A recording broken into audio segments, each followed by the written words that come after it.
Bonjour à tous, c'est Lima TCG, j'espère que vous allez bien. Aujourd'hui, on se retrouve pour la présentation de Pokémon Foudre Noire et Flamme Blanche EV10.5.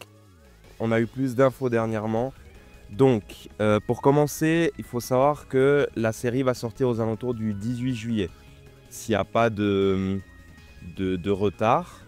Ensuite, donc, comme on l'attendait, c'est bien une série qui va représenter les Pokémon de la 5e génération. On attend 153 AR et alternatives, ce qui est énorme. Dans les autres séries, on a quoi? Une trentaine d'AR et à peu près 6-7 alternatives sans évolution prismatique. C'est à peu près ce qu'on a l'habitude de voir. Là, pour le coup, ça va être complètement différent. On aura... Le Master Set sera impossible. C'est pour ça que je parlais du fait que ça soit compliqué pour le porte-monnaie. Le Master Set, il y aura les reverse normales, les reverse Pokéball, les reverse Master Ball, les AR, donc on va dire 140 AR, les plus de 10 alternatives, la nouvelle rareté avec je crois que c'est SBR, c'est les cartes de Zekrom, Reshiram, Victini, etc. Donc on en attend 8, sauf erreur. Ça va être infaisable. On espère avoir un bon taux de drop comme Zénith Suprême à l'époque, histoire de pouvoir compléter le set un minimum facilement, disons.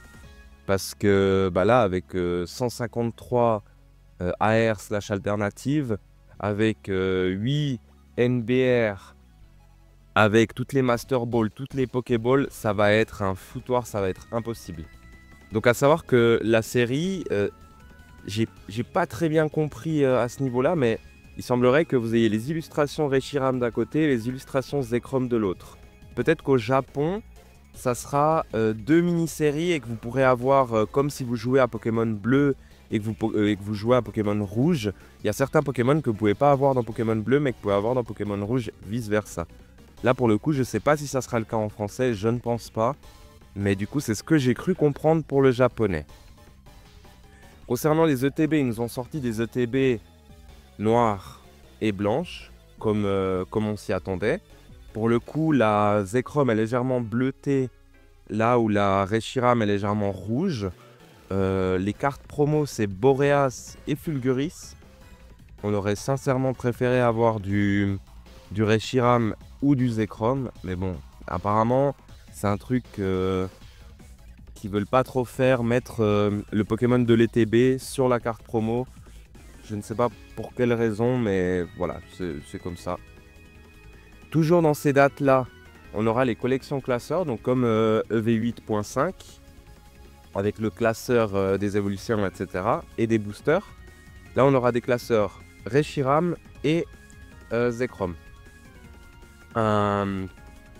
Pour ceux qui aiment, franchement c'est pas mal, hein. Pas de carte promo intégrée, rien du tout.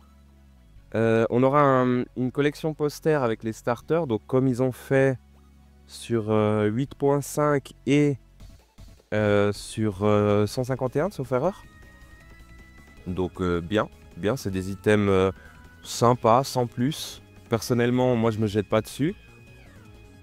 Ensuite, toujours le 18 juillet, ils vont sortir des mini-tins d'Unis. Alors, moi personnellement, je suis hyper fan de la couleur, du mood, etc. Sachant que j'ai pas vécu noir et blanc, ni dans les jeux, ni dans les cartes. Donc, je connais tous les Pokémon parce que Pokémon Go, parce que Pokémon TCG Pocket, etc., etc. Mais pour le coup, les boîtes légèrement noires, grisées, blanches, j'aime beaucoup. C'est un style qu'on voit pas. Donc moi je prends. Les Pokémon à l'honneur, bah voilà, c'est un peu... Ils nous ont mis du Mamambo, du Lamperrois, du Fragile Eddy. C'est pas des trucs qu'on kiffe de fou, mais je pense qu'au Japon c'est apprécié. Puis du coup c'est légitime qu'ils impriment par rapport au pays source. Donc ah oui, d'ailleurs, désolé si j'ai un petit peu la voix qui parle du nez. Je suis un petit peu malade. J'essaie de vous faire la vidéo en temps et en heure pour que vous ayez les informations le plus rapidement possible. Même au niveau du montage, ça sera ça sera assez peu travaillé. Je vous mettrai juste les visuels. Mais voilà, j'espère que vous apprécierez quand même. N'hésitez pas à mettre un petit like si vous appréciez. Ensuite, on aura le coffret illustration de Victini. Donc Victini AR, je vais essayer de vous trouver la carte. Elle sera dans le coffret en version holo, non, en version reverse Pokéball et en version AR et AR Jumbo. Je sais pas si c'est la première fois qu'ils font une AR Jumbo. Pour le coup, c'est sympa. Franchement, à encadrer avec un cadre qui perfect sleeve la carte, franchement, je pense que ça peut être joli. Franchement, ils auraient dû faire ça dès le début. Hein. Des AR en Jumbo, c'est beaucoup plus vendeur qu'une carte de base, je pense. On aura aussi les bundles.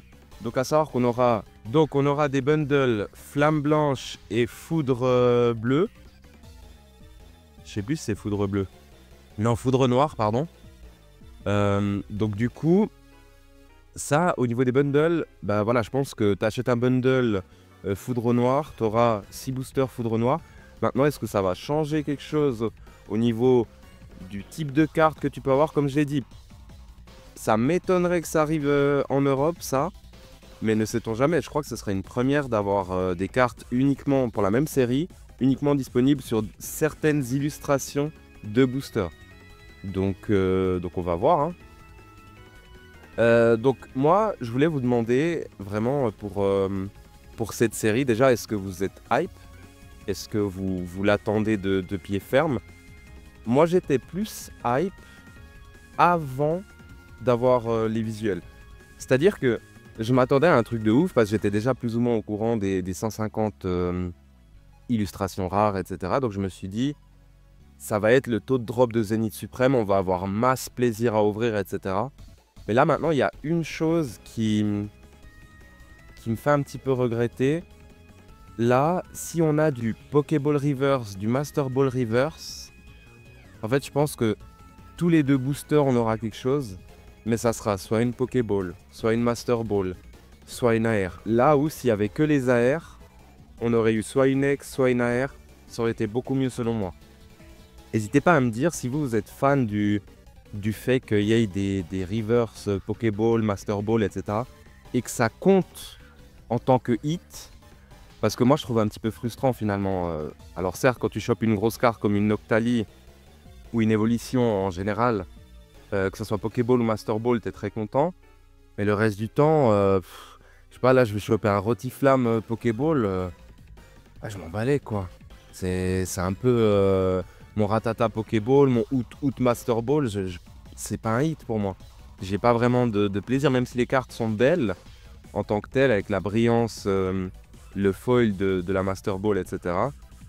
Moi ça me fait un petit peu peur pour la série. Je pense que ça sera très compliqué de faire un Master 7. Et j'espère au moins qu'ils seront généreux au niveau des AR.